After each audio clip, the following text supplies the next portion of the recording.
nínú àwọn fídíò tí Lady K ṣe ọmọ kan ò ní rìṣà lábùkù pọ̀ o. Lady K mọ̀ yẹ̀yẹ́ Apere Ooni o. àwa mọ àwọn tó gbéṣẹ́ fún ọ a ti dá márùn-ún mọ̀ nínú àwọn ọba tó gbéṣẹ́ fún ọ tí wọ́n ń kọ̀ dísítà tọ̀ sílé. wúrà tèmi ti lana kọjá. mo ti lóríṣiríṣi experience. I was arrested 3 times. I was remanded once. òrìlégbé lọ́jọ́ dèrò lé sókà ní olóyè Sunday Adéyẹmọ Ìgbòho. Lady K ti ọ̀dáná ogun ó gbómi ìjà kaná àbàbà wò. ńgbà tó tiẹ̀ fẹ́ sọ̀rọ̀ tó fẹ́ kọjá àyè ó ń pa àwọn ọlọ́pàá ẹ̀yin ọlọ́pàá ẹ mú Ọ̀jájá. ó ń sọ̀rọ̀ ni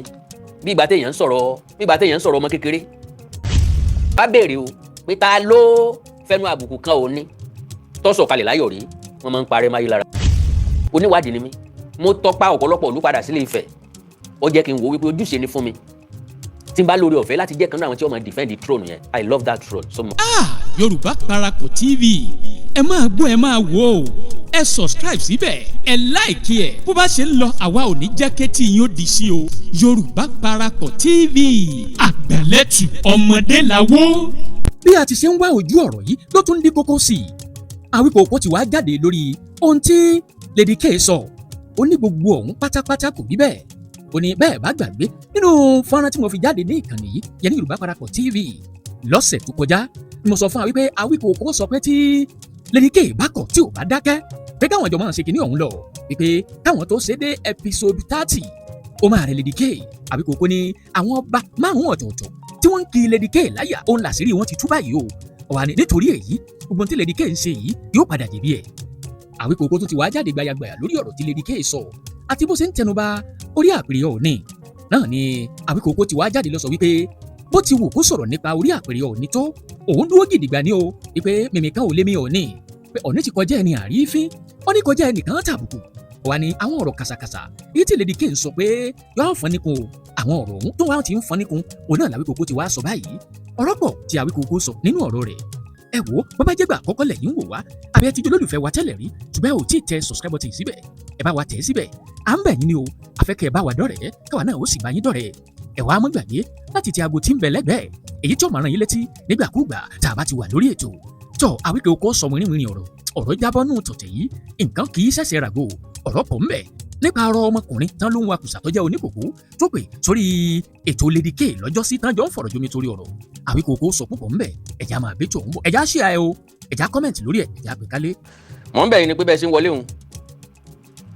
ẹ dákun torí Ọlọ́run ẹ dákun ẹ bá ń pín program yìí. bí òní di obìnrin kì í jẹ́ kó mólú o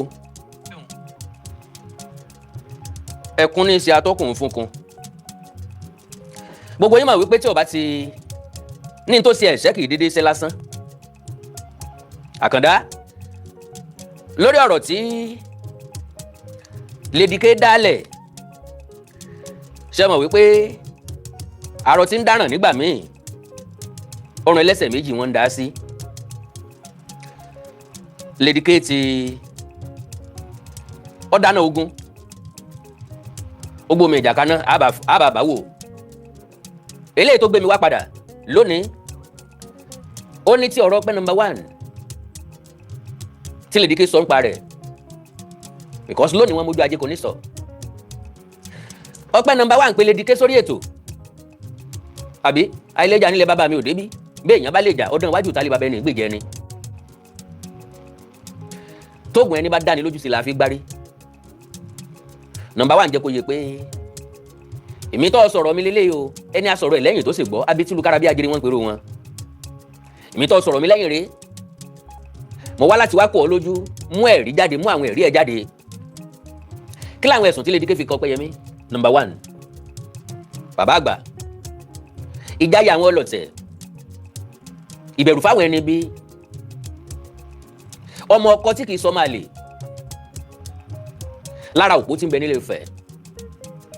torí pé ìran òmùgọ̀ ní balẹ̀ ìyá tiẹ̀ jẹ́ Agilinti ni number 1 lójúmọ́ ní túnlé bàbá tó bí í ṣe. àparò ọ̀wá mọ bí sílẹ̀ kelèké ti ń fọṣọ ńlọ́jẹ́ kí wọ́n máa sáré kiri. ibi lékeleke tí ń fọṣọ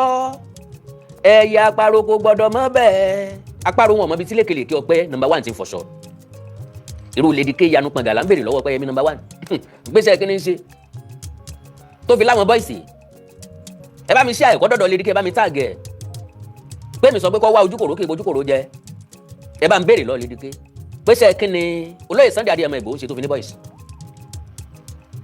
whatever tó bá mọ̀ pé olóyè Sunday Adéyẹmọ Ìgbòho ṣe tó fi ní bọ́ìsì òun náà ni Ọpẹ́yẹmí number 1 ní í ṣe ló fi ní bọ́ìsì ẹ bá mi ṣe program yìí kọ́ dọ̀dọ̀ Lady.K fúnra lára ẹ̀ ẹ bá mi pín gbogbo ọmọ káàárọ̀ òjìrè bí mi ò ní wáyé tiẹ̀ ní wámi tiẹ̀ ní wàrà wa tiẹ̀ ọ̀rọ̀ tó bá ṣẹlẹ̀ lódò bí ọba sakan yóò ṣẹja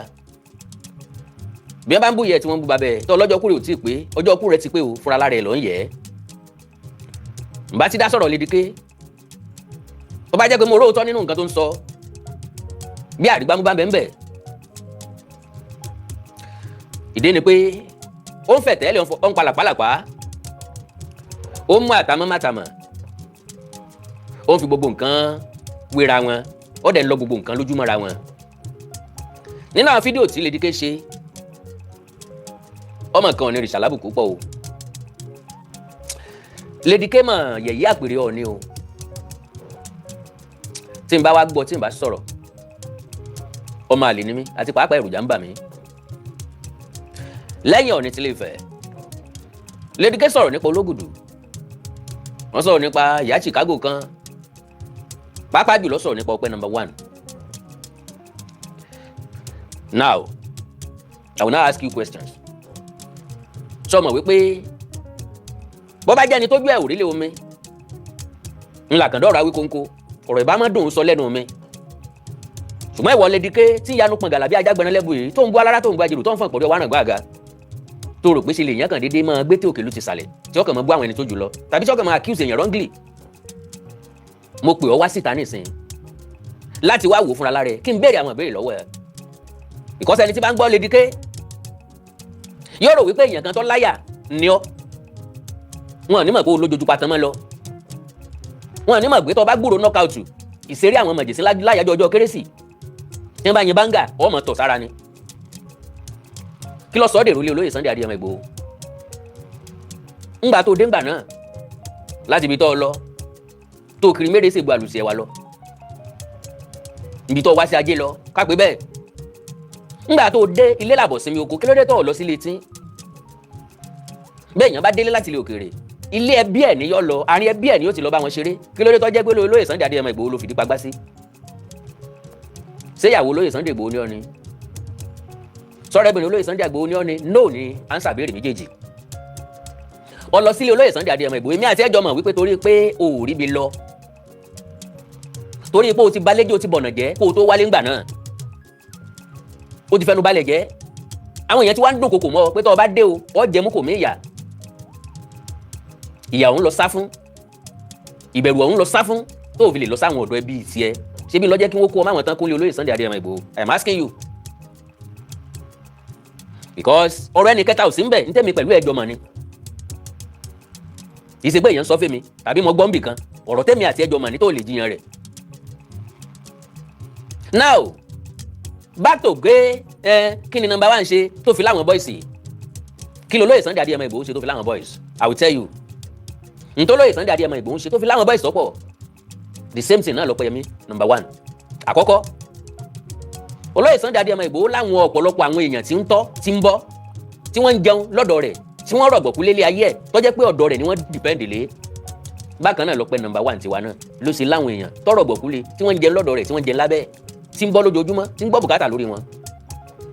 wọ́n wá lẹ́nìkan béèrè lórí program ẹ pé nbo ni number 1 ti rówó tó fi ra iye iṣẹ́ àkànṣe nínú ilé kí lolóyè Sunday Adéyẹmọ Ìgbòho ṣe tó fi falẹ̀ ya sílẹ̀ Ìbàdàn tó falẹ̀ ya sọ́sọ́gbó tó kọ́lé káàkiri anything tó bá rò kó lóyè Sunday Adéyẹmọ Ìgbòho ṣe same thing l'Ọpẹ́yẹmí number 1 tiwa náà ṣe. àwọn tó sọ̀rọ̀ fún ọ ògèrè orí ọ̀rọ̀ wọn ni wọ́n rí fún ọ àwa máa pẹ́ kẹ̀kẹ́tẹ́ pé ogí rẹ̀ torí pọ́ ọ̀rọ̀ tó bá ṣẹlẹ̀ lódò bí ó bá sojú àkàn yóò sojú ẹja èmi ò kí ń mọ̀mú lómù mo challenge ẹni òrìlégbé lọ́jọ́ dèrò lé sókà ní olóyè Sunday Adéyẹmọ Ìgbòho náà sá sọ fún mi abára wa ń bẹ̀ ni mo rí ọ ń bẹ̀ ni mo bá ọ ń bẹ̀ ni mo sì mọ̀ pé bẹ́ẹ̀ lọ wà láti bẹ̀ láti jọ lọ sáwọn rálì kan láti bẹ̀ láti jọ lọ sáwọn ibì kan ọ̀pọ̀lọpọ̀ nǹkan ni máa ń fẹ̀dí èèyàn ta. Àwọn tí wọ́n ń bínú torí pé Ile-Ife kó àkóso oko lé àwọn èèyàn kan lọ́wọ́ kí wọ́n mọ̀ tó ń ló di wàhálà báyìí o. Ológùdù wà ní ògbìmọ̀ lóòótọ́ ni, àwọn èèyàn kan mọ́kò Ile-Ife lóòótọ́ ni,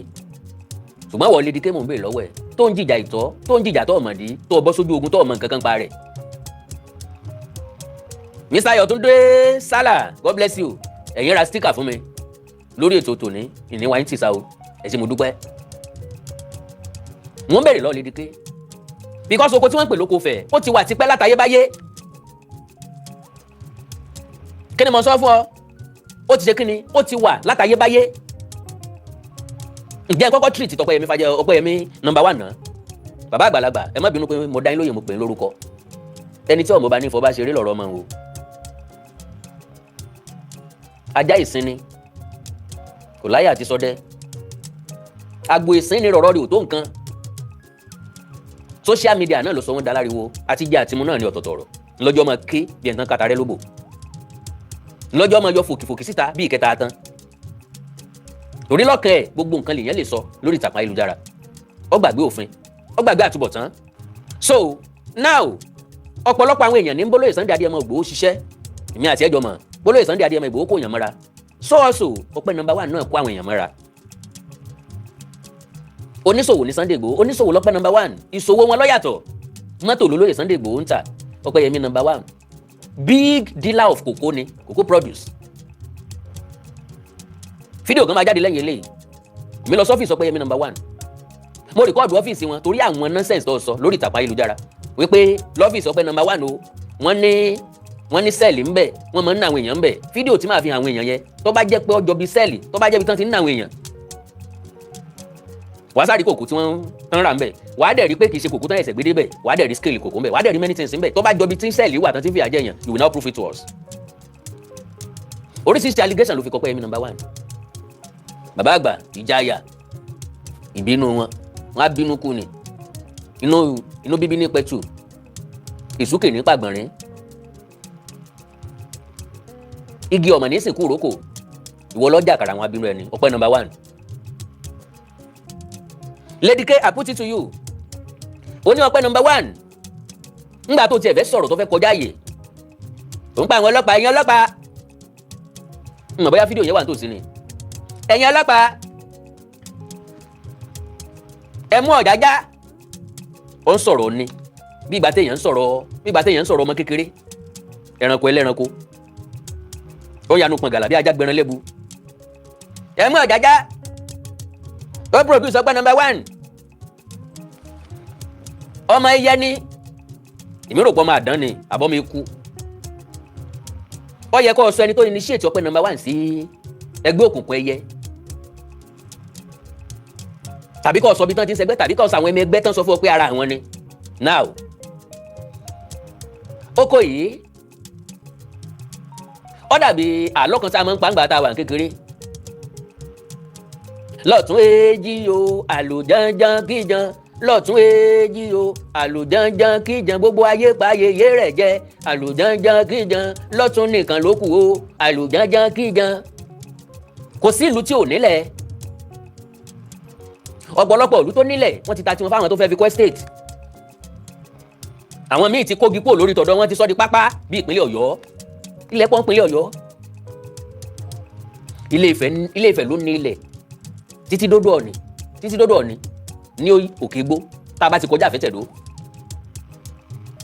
Bóò ni wọ́n ṣe nílẹ̀ débẹ̀. Ọ̀ọ̀ni dẹ́rin sókun ọlọ́gbẹ́ ńlá ló jẹ́ jagunjagun. Tọ́gbalẹ̀ tó ìdóǹdó dẹ́rin sókun ọlọ́gbẹ́ ńlá láti dáàbò bo Ile-Ife. Ọgbalẹ̀ dóǹdó gbogbo ilẹ̀ tán pé reserve lónìí. Ńgbà tètò bọ́ sọ́wọ́ àwọn ìjọba la fi ń pè níbo ìjọba o, la fi ń pè reserve. Wọ́n fi ilẹ̀ ń ta reserve tá a fi ilẹ̀ dàsìkò kan pé yóò wúlò fáwọn kankan náà pé reserve pa reserve ẹ̀. Tán bá sọ pé kò reserve oko tá a sọ lọ́jọ́ iwájú yóò wúlò fún nǹkan lọ́jọ́ iwájú. Ìmọ̀ ńgbà tí ìjọba wá dé ni wọ́n wá gbà pé oko ìjọba ni o, ṣùgbọ́n gbó ọba là á mọ̀ pé àti gbó ọba ìbílẹ̀ àti igbó ìjọba igbó ọba náà méjèèjì. bàbá wa fẹ́ lólè ọ̀hún bó bá jẹ́ gọ́ọ̀mẹ̀ntì ló fẹ́ lólè ọ̀hún wọ́n wà láyàs pẹ̀lú ọba tó nílẹ̀ gangan pé à lólè yìí o wọ́n dẹ̀ sọ tán fẹ́ fi ṣe. lọ́pọ̀ ọgbà irú ilẹ̀ bẹ́ẹ̀ wọ́n fi kọ́ yunifásitì lọ béèrè káàkiri the whole Nigeria yunifásitì tó nílẹ̀ tó Ọbáfẹ́mi Awólọ́wọ̀ yunifásitì Ilé-Ifẹ̀ kò sí. so bẹ́ẹ̀ ni ọba iṣẹ́ ń gbà míì èèyàn máa fa akólẹ̀ láti lọ ṣèwádìí kò lè ráwọn èèyàn wá. Ilé-Ifẹ̀ ti ní ọ̀pọ̀lọpọ̀ yunifásitì Ilé-Ifẹ̀ dẹ̀ tó ní àwọn ilẹ̀ láti kó àwọn nǹkan míì tán bá fẹ́. àwọn oko yìí ẹ̀gàn ni déèyàn ọlọ́gbẹ́ ńlá lọ́gbàálẹ̀ in fact àrọ́bà kan jẹ́ kó yé wa wípé àwọn Oǹdó gan ni wọ́n sọ ní ọlọ́gbẹ́ ńlá tí ń jẹ́ torí pé tí bá ń jagun wọn ò kí ń rójú ẹ̀ ọwọ́ ẹ̀ àti idà nìkan ni wọ́n máa ń rí tó bá sì sáàyàn yóò bù yànmọ̀kàn ni pé ọgbẹ́ líla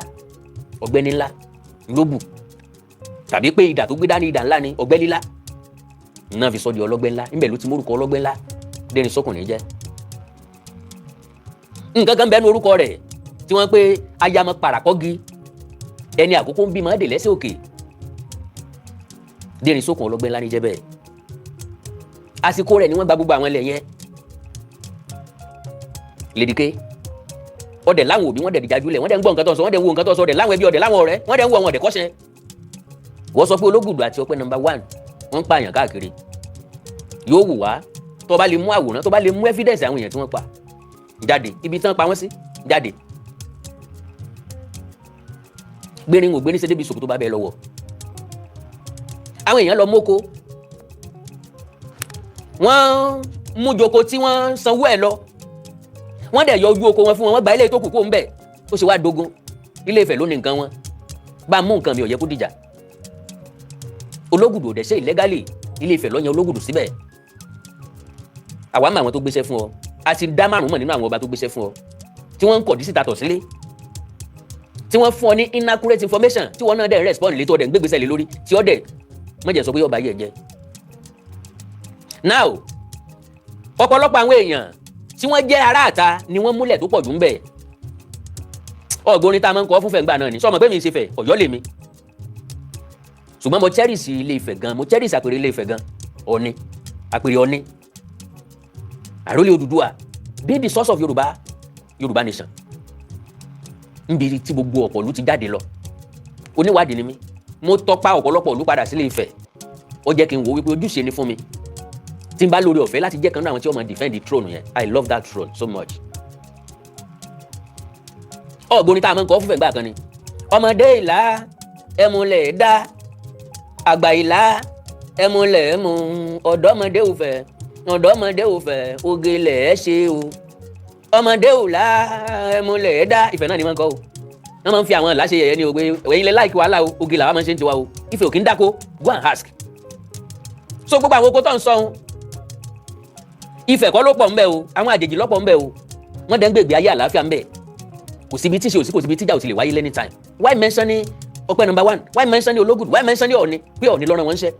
tí kò wà insulting sí wọn náà ni lédìké ṣé ń gbà tó ń gbọ́ kòrò létí ẹ̀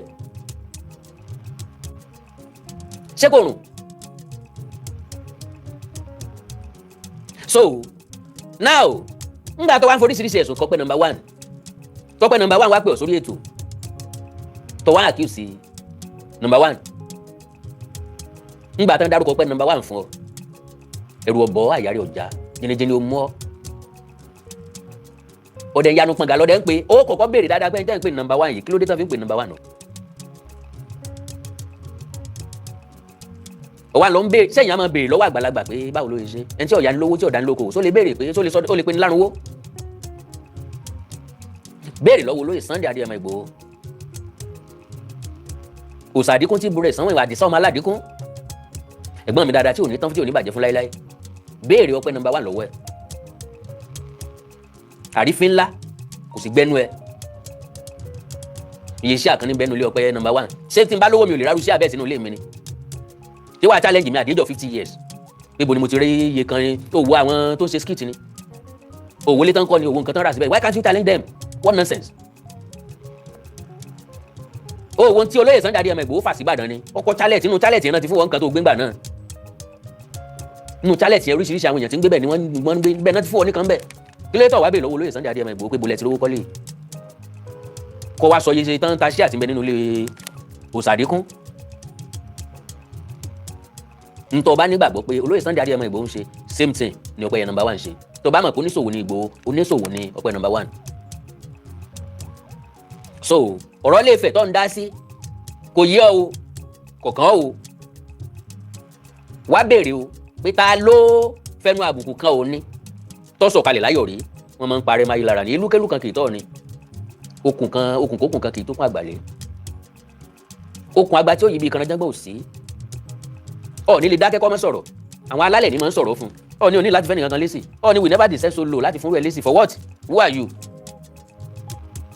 ó kọ aṣọ rẹ̀ lé aláró àwọn mòkòló ẹ̀ lọ́yọ̀ọ́ tó táwọn èèyàn bíi méjì mẹ́ta bá ti ń kín lórí social media ọpọlọ yìí ò ṣiṣẹ́ dáadáa mọ́ lédìkẹ́ ẹkúṣẹ́ ọpọlọ o ẹnu tẹ́ fi jáwáyà ní tẹ́ fi kó ẹ̀ta já olóyè Sunday Adéyẹmọ Ìgbòho ìmí Àkàndá ọ̀rọ̀ Awíkókó máa ń sọ nígbà náà gbogbo ẹjọ́ tẹ̀ ń wí kò wọ́ọ̀tì ẹ̀ ẹ̀dá bàbá dáńdámì so gọ̀ọ̀dù àwọn DSS wá wọ́n sọ̀rọ̀ àwọn di kan wọ́n jẹ ilé wọ́n jẹ ìdí wọ́n jẹ gbogbo nǹkan wọ́n bà gbogbo nǹkan jẹ́ wọ́n lọ alákọ̀ọ́rí ẹ̀ ńgbà tí wọ́n rìlíìsì l'Àbújá ilé yín lọ́mọ dórí kọ ọmọ lọ farapamọ́ bì kan mọ̀ ni ọmọ yọjú ta mọ́ ṣe lọ́mọ panu mọ́ fáwọn sáà kan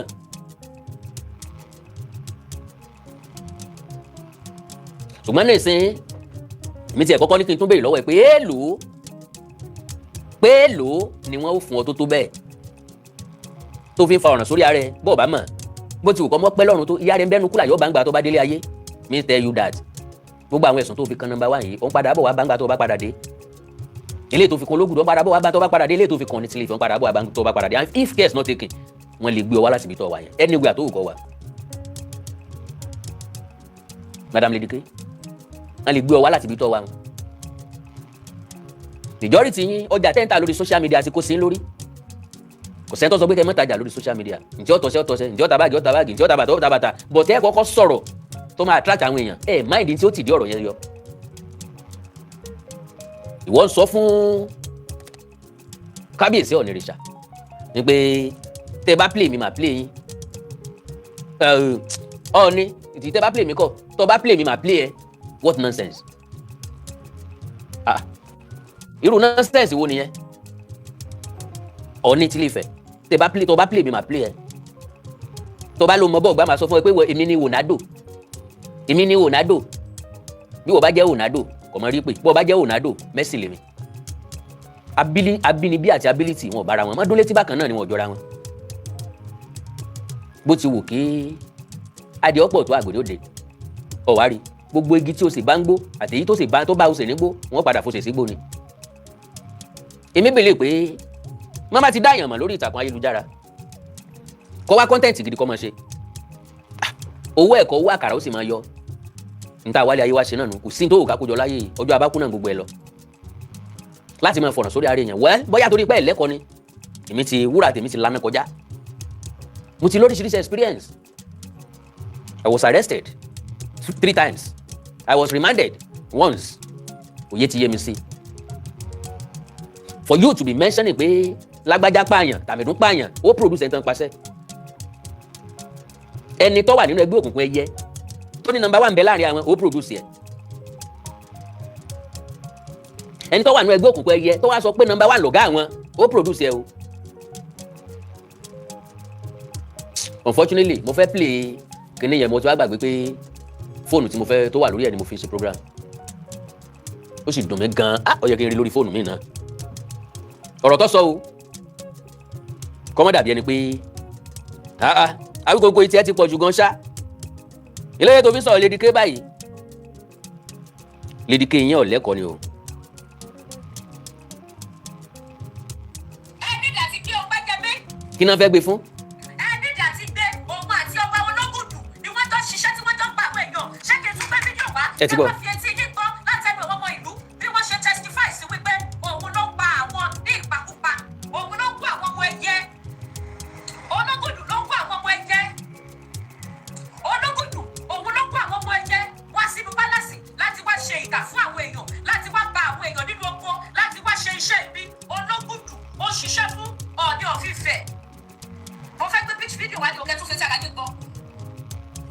mo gbé fídíò yẹn wá ń bẹ̀ yẹn o but èmi ó mú fídíò yẹn wá fún yín now.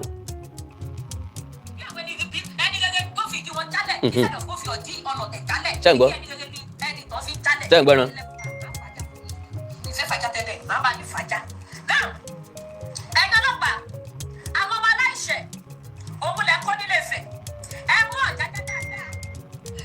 báwo lẹ́yìn náà ṣe ń fail Lady sọ pé ẹ mú ọ̀jájá dáadáa báwo lẹ́yìn náà ṣe kò wá irritating sétí ẹ mú ọ̀jájá dáadáa kò lè sọ bẹ́ẹ̀ sí bàbá ẹ o mẹ́tàlá bàbá ẹ ò dẹ̀ tó bẹ́ẹ̀ láti sọ bẹ́ẹ̀ aṣọ ọ̀nà ní fi yẹ ìgbọ̀pọ̀ ọmọ ọ̀sán ní kókó bá mọ̀ mẹ́ẹ̀ ẹnìkan ní gé lọ́wọ́ nu létí sọ gbogbo lédi ilé agéka ọmọ ọ̀sán ní ọmọbìnrin yìí.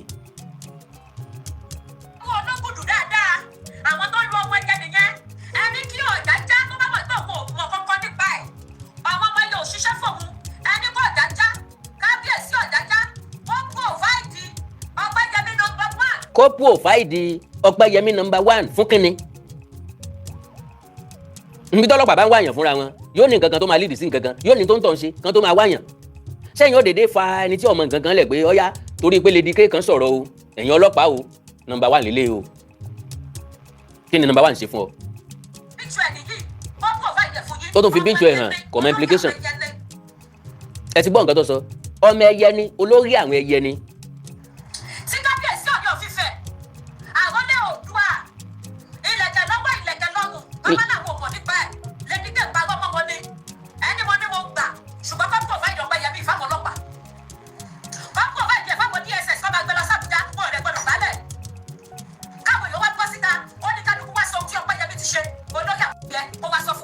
nbẹ gbọ́ dáadáa fúnra lára yín olórí àwọn ọmọ ẹyẹ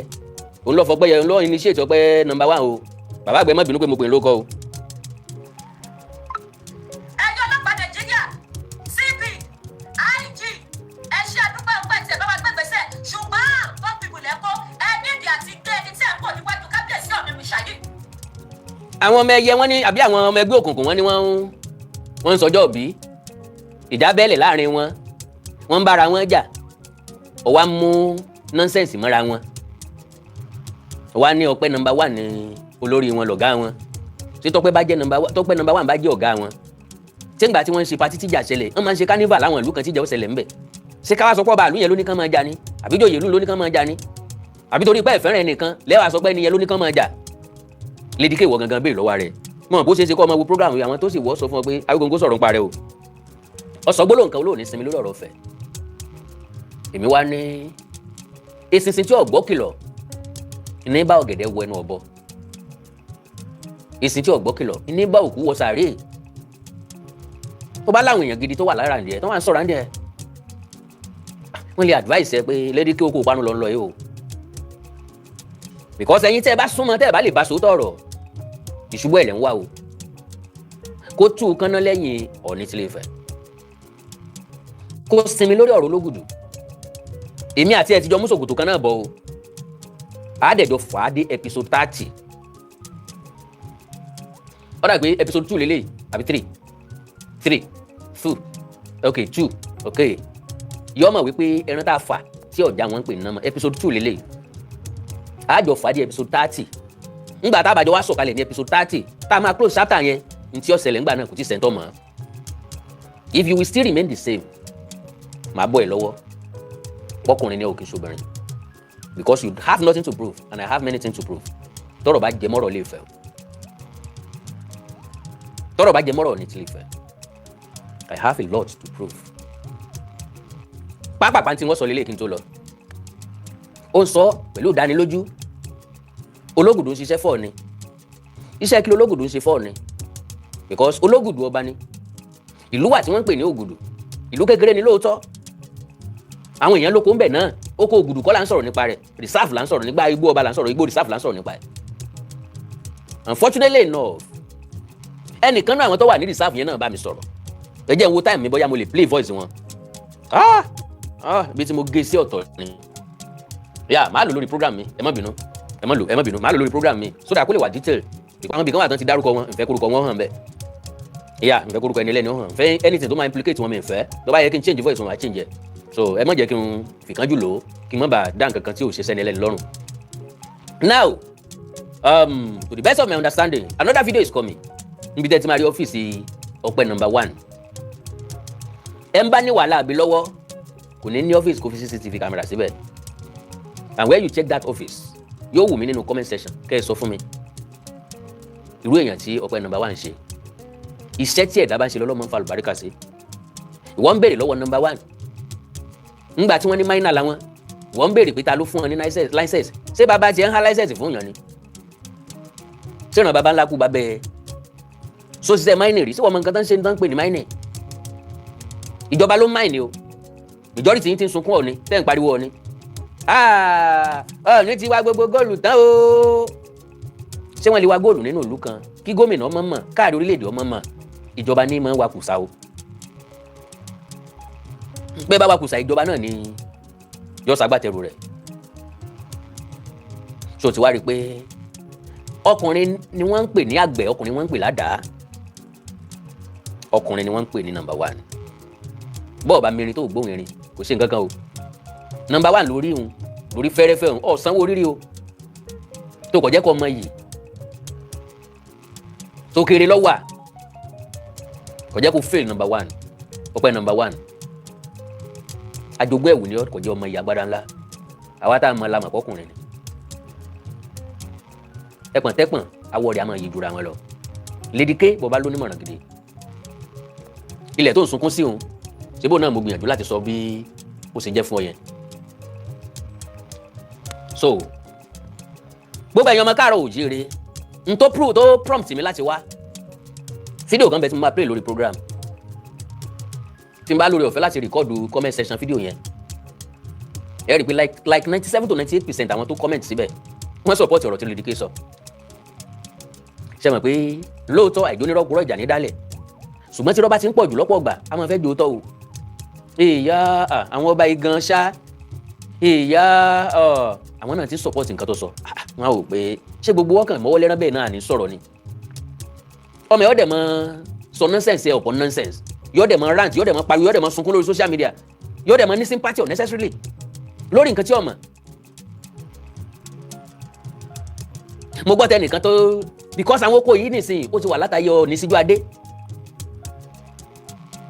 olúbùṣe kejì ẹbí tí kí mọ́ pèrè òsùnmọ́lẹ̀ sún mẹ́rin òkúnmọ́ ló sùnkúnmọ́ láta kábíyèsí ibi tẹ bá wà lónìí ilẹ̀ rẹ̀ ni wọ́n ti ń mọ́kọ yẹn o. ìkan wà nù wọn tó lóun ní ìdí oko 500 acres àwọn tó wà ń bẹ̀ ló sọ fún mi lẹ́nu n tó mú monitoring tó ń Lady K sọ pé kí Ọọ̀ni cancel monitoring lọ cancel ẹ bóyá monitoring wà monitor lé yín nǹkan Ifẹ̀ nífẹ̀ẹ́ monitor kí ni tiẹ̀ láti sọ pé kán stop ẹ ẹni tí ó bá tẹ́ lọ́rùn kókó lóko wọn.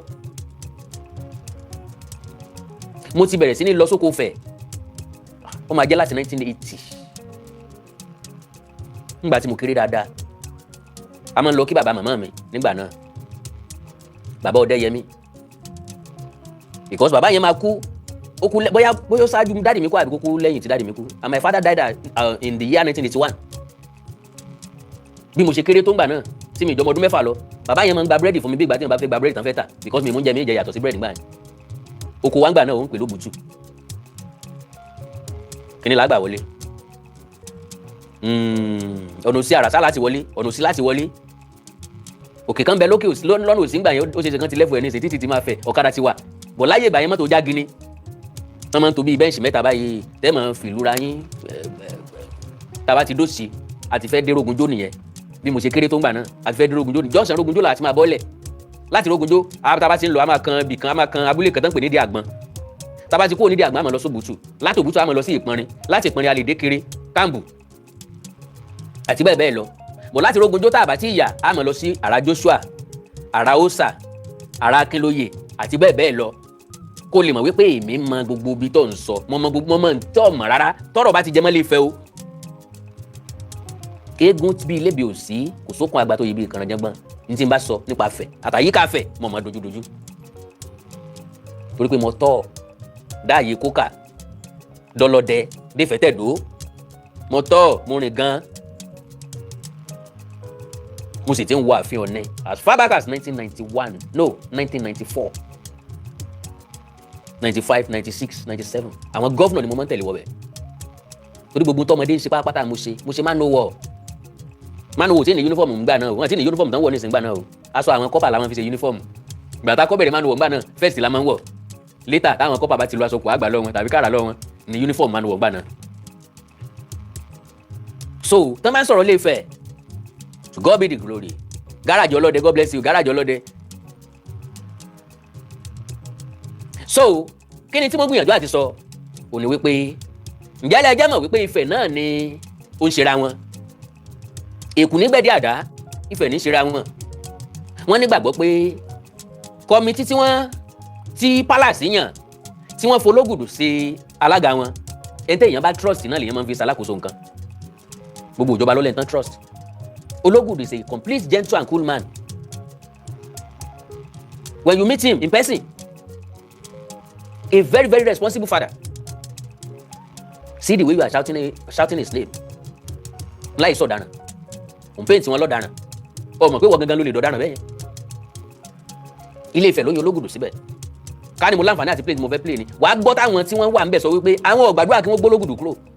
because ọ̀pọ̀lọpọ̀ àwọn baálẹ̀ tí ń bẹ ń bẹ̀ tí ń bẹ láwọn oko inú rìsáàfù ńlá àwọn ti sanwó fún tí wọn ò kó wà wọn dẹ́fẹ̀ ṣé ẹ fẹ́ kí wọ́n máa lólè ọba lọ lọ́fẹ̀ẹ́ ni Ifẹ̀ nìkan kọ́ ni yóò gbowó oko ọba ìjọba ìpínlẹ̀ Ọ̀ṣun gbà ń bẹ̀ sọwọ́ lásán ni wọ́n wà ló tẹ́ ń bẹ̀ ni gbogbo tó Ológùdù ń ṣe lóko yẹn kò sílẹ̀ gà ń bẹ̀ o ti mọ̀rọ̀ oko míì mọ́ ibi tẹ́ ti náà woman kan oko míì ni tọ́rọ̀ sọ̀rọ̀ pé àwọn ọlọ́pàá ọ̀tọ̀ àwọn ẹlẹ́ṣẹ̀ ni wọ́n kó àwọn tó yẹ kán kó àwọn yẹn ni wọ́n wá bá wọn ni wọ́n jọ kóra wọn lọ sí tọlọ́pàá ìjà máa wáyé lóko báwọn méjì bá jà wọ́n jà náà nìyẹn ní tó bá wù wọn kán fira wọn ṣe kò túmọ̀ sí bẹ́ẹ̀ nìkan ló rán wọn láti lọ bára wọn jà ìgbà tí Lédìké wá ń sunkún pé wọ́n gbalẹ̀ onílẹ̀ òní ń gbalẹ̀ òní ń gboko lóko ńgbà tó òní bá gboko lóko kí lọ́ọ̀ ní ó fòkó ṣe because as far as I'm concerned tó òní bá fẹ́ dá 1000 hectares of land lónìí òní ní resources láti dá òní ní ilẹ̀ láti dá ńsẹ̀ tó òní ó fi wá sọ pé ẹnìkan ti dáko tiẹ̀ tán o ẹ wá lọ gbà wá o ṣé gbà tó òní bá wá gbà wọ́n wá ta ni kí lọ́ọ̀ ní wàá fowó ẹ̀ ṣe Lédìké ìwọ gangan ronú ẹ̀ dáadáa number 1 yìí dẹ̀ sọ ní jàgídíjàgan number 1 ò tiẹ̀ wá tún ráàyè number 1 ò wílẹ̀ is very very busy is too busy than ẹni tí wọ́n máa bá àyàn lọ sóko lọ bá àyàn léèyàn kó olówó àbí lọ bá àyàn jíjalẹ̀ lóko ọ̀ni àbí number 1 ọpẹ́ number 1 ò ráàyè gbogbo yẹn. my sister nítorí àwíjàre kí tó tán lẹ́nu ìjọba ṣòfin kọ̀ọ̀nà kàkùsẹ́ ní tó ṣòfin àjẹ́ ànílé ìtọ́ ọbọ̀ sí yìí ojú àmọ́ tìmí kí n tó gé nǹkan jẹ tí n bá wá gé jẹ tán ojú àmọ́ tìmí kí n tó pọ̀ kalẹ̀ ọ̀nì ní mẹ́ èmi àti ọ̀dọ́ náà tán bí owó ó dídí oṣù kan gbáko ẹni tó bá rẹ̀ láàrin wa kó dánu dúró àwọn ẹ̀rí tó ń bẹ lọ́wọ́ rẹ yẹn máa mú jáde o àwọn ẹ̀rí tí ń bẹ lọ́wọ́ tèmi náà máa mú jáde ìwọ mọ̀ parọ́ èmi ọmọ sòótọ́. ọ̀rọ̀ tó bá ti jẹ mọ́ Ile-Ife a máa káwí kòkó lára pọ̀ ẹ sì gbọ́ nínú ọ̀rọ̀ ìlú sọ pé gbogbo tó bá ti fẹ́ tàbùkù Oodua ti fẹ́ tàbùkù Apere Ooni ó lòun ò ní gbà nítorí pé ó ní tí Lédìké sọ ohun tí ò yé lọ́pọ̀ jù mẹ́ nítorí pé òun lòun rí gbà òun lòun sì rí inú gbá òun lóde gbá bẹ́ẹ̀ lòun sì rí inú gbá òun lòun súnmọ́ ọba Ooni Ògúnwùsì òun lòun sì mọ tó ń lọ nílé-Ifẹ̀ ó wá sọ pé láti ọdún 1993 lòun ti ń wọ ààfin Ọọ̀ni ti Ilé-Ifẹ̀ òun sì mọ tó ń ṣẹlẹ̀ ńbẹ̀ olóko tí wọ́n ń ta òun dání kan gba ìsákọ́lẹ̀ àti pẹ̀lú pé gbogbo tí wọ́n sọ pé wọ́n ń tà yìí wípé Ọọ̀ni ti Ilé-Ifẹ̀ kọ́ ní ń tà wípé Ológùdù tá a sì ń sọ yìí ó jẹ́ ẹnìkan lára ẹni tí wọ́n fi ṣe aṣojú bẹ̀ onígbà tí Lédìké wá sọ pé ká mú mọ́nítọ̀rìn kúrò onímọ́nítọ̀rìn ò sí mú kúrò ńbẹ̀ nítorí pé ìjọba ló ń wakùsà gbọ́n bó ti wù kórí o díẹ̀díẹ̀ ó ń ta síta àwọn aráàlú ńbẹ̀ èyí tó jẹ́ bí ìsákọ́lẹ̀ wọn tọ́ wọ́n ní jù báyìí lọ táàrí labalabi tá a wà yìí bá jẹ́ gbà àkọ́kọ́ lẹ́yìn wò wá abẹ́tíjọ́ lólùfẹ́ wa tẹ́lẹ̀ rí ṣùgbọ́n ò wá tí ì tẹ subscribe button síbẹ̀ àwa ń bẹ̀ yín ni o ẹ bá wa tẹ subscribe button síbẹ̀ ẹ bá wa dọ̀rẹ́ káwa náà ó sì bá yín dọ̀rẹ́ bí wọ́n bá sì ń jábọ́ bí àpò yèrè àní jẹ́ kí tí yóò di sí i ẹ wàá má gbàgbé o láti tẹ aago pélébé tí ń bẹ lẹ́gbẹ̀ẹ́ èyí tí ó máa rán yín létí nígbàkúùgbà tá a bá ti wà lórí ètò tọ́ a ó tún pàdé lọ́jọ́ míì ìyànjọ́ orí ni o búburú kan ò ní ṣe yín kò ní ṣe wá ire o ire kàbìtì. Yorùbá Parapọ̀ TV ẹ máa gbọ́ ẹ máa wò ó ẹ subscribe síbẹ̀ ẹ like ẹ bó bá ṣe ń lọ àwa ò ní jẹ́ kétí yín ó di sí o Yorùbá Parapọ̀ TV àgbàlẹ́tù ọmọdé làwọ̀.